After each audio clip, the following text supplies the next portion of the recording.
तर आज खूपच धावपळ झाली माझी। आज बहीण लाडकी म्हणून हा फॉर्म सुटलाय, सगळ्यांना माहिती आहे। ते फॉर्म भरून आले मी आज आणि म्हटलं आता दिवसभर सगळे घरातली कामे ते दिवस टाकून गेले होते मी, आल्यावर सगळं करून घेतलं आवरून ते। आता रात्रीचं सगळं स्वयंपाक ते करून जेवण झालेले आहेत आमचे। मी आता भांडी घासते। तर उद्या आज शुक्रवार आहे, उद्या शनिवार मुलांची शाळा सकाळी लवकर असते।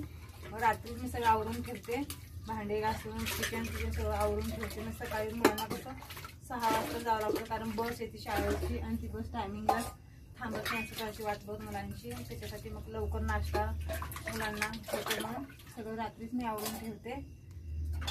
तर अजून माझ्या चॅनल तुम्हाला आवडत असेल तर मग सबस्क्राईब करा, त्यानंतर मी नवीन आहे अजून, तेवढं काय मला व्हिडिओचं एवढं नॉलेज नाही आहे, तर चॅनलला सबस्क्राईब करा।